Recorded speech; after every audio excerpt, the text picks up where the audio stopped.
This is the warning. Donald Trump, appearing on Meet the Press, said he wasn't joking. He intends to run for a third term. He'll be 82 years old, of course, and he can't run because of the U.S. Constitution. I have had more people ask me to have a third term, which is, in a way, a fourth term, because the other election, the 2020 election, was totally rigged. This isn't something to joke around about. This idea that the rules don't apply to Donald Trump, that because they're inconvenient for MAGA, they are to be discarded. When Trump lost an election, he invented out of whole cloth a vast conspiracy and told the American people the freest and fairest election in world history was compromised, that it was rigged. And there has never been any evidence.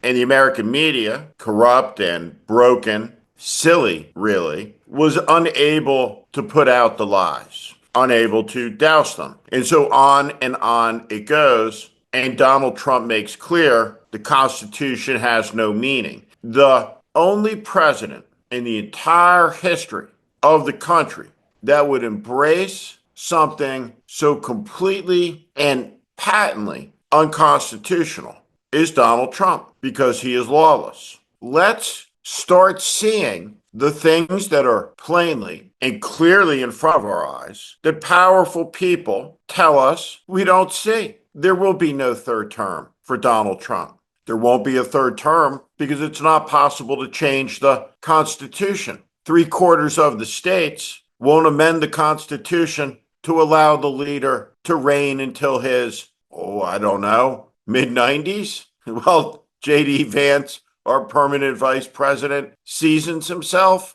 It is all madness. The collapse of American journalism, the collapse of integrity across the board in society is an urgent matter. But there is no totem of it that exceeds Fox News' Bret Baier, who for many years, the 6 o'clock hour, was held out by Fox executives as the "but Bret Baier hour," meaning this is a propaganda network filled with vile people in the evening, but Bret Baier is a straight news guy.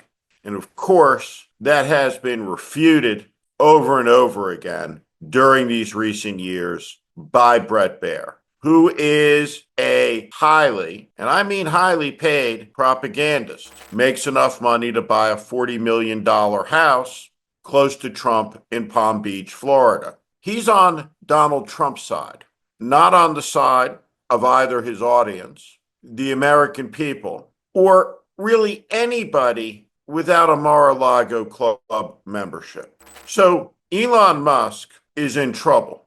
The anti-Tesla campaigns, which I urge you to participate in, are spreading. His stock price has been decimated, and the goal must be simple politically: the destruction of the economic value of Elon Musk's companies by the American people, demonstrating the power of boycott and collective economic action to crush the ambitions of the world's richest man to rule over all of us. The Baier interview was strange because Elon Musk, after all, is a strange man with difficulty connecting to human beings. Elon Musk is a ketamine addict who's making his move, trying to tear down what George Washington built, what Jefferson and Hamilton and Adams and Lafayette fought for and conceived.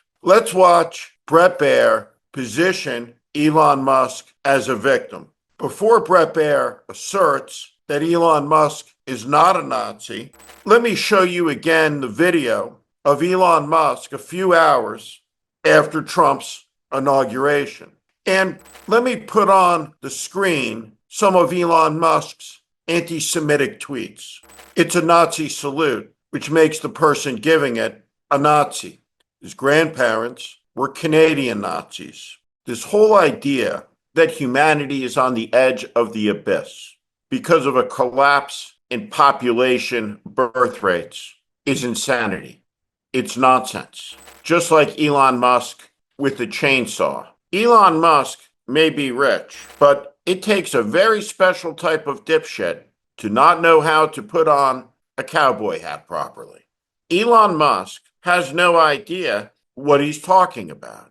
And if he'd like to make policy and have a vote in Congress, whom he routinely threatens, he's threatened the Polish foreign minister, many of our allies, has threatened to cut off his company's services to Ukraine, which would have a devastating effect. This man without boundaries, who is smashing the federal government, who has treated taxpayer employees like insects, this man suddenly now is made the victim on Fox News. The great victimization machine. It's so good. It's so tuned up. It can even make sad Elon seem sympathetic. Let's watch.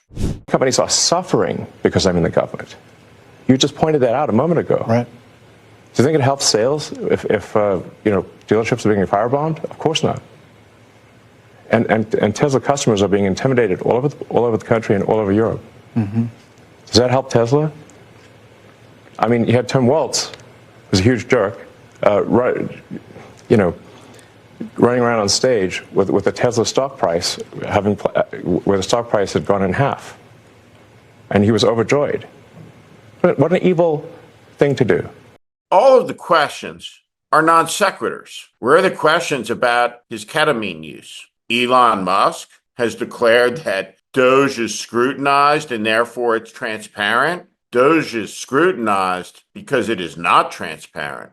DOGE is a bunch of 19, 20, 21-year-old gangsters and bullies who've been turned loose to vandalize something that's not theirs, causing anxiety and stress. And in 3 months, they have broken things that 3 months from now, the American people will feel very plainly. The truth of this matter is Elon Musk and Donald Trump are trying to seize power. Elon Musk on Fox News is talking about what exactly? Human birth rates? While the economy craters? While people are snatched off the streets? While Donald Trump threatens? Law firms, media stations capitulate? What Donald Trump understands is that when he goes after someone, he knows in advance what they'll do because he doesn't go after people he doesn't understand. He understands who will capitulate. He smells their weakness. But America's not a capitulating country. And there's a lot of people in this country who will never lie down to this. Elon Musk, he doesn't comprehend that. He doesn't understand because he can't feel the type of emotions that would allow him to understand the deep hatred he has engendered by attacking something that we all hold in this country very dearly, liberty. Donald Trump never hears the word no from his sycophants. There's no accountability. The rules that apply to you do not apply to them. And we're going to have another vote on it. There's going to be a vote in a Florida special election. Do everything you can to help the Democrat take Matt Gaetz' seat. There's going to be a vote in a Wisconsin Supreme Court election. It matters a great deal who wins because we're testing whether Elon Musk can buy judges anywhere he wishes in the country with the outcome of that election. As we turn to April and into the spring, the American crisis is going to begin to grow. The protests will begin to grow as the weather warms. As we turn to summer, there will be chaos, there will be disorder, there will be an economy that is cratering, and all of it is caused by Donald Trump. All of it is caused by his agents like Elon Musk. We must oppose it. This will be a historic spring in the United States. Tomorrow is April 1st. Welcome to it. This is The Warning. I'm Steve Schmidt. This is The Warning. I invite you to join this community where I promise to be honest, blunt, and direct about what is happening in this country. America is in crisis. Follow and subscribe to this channel and on Substack. Thank you.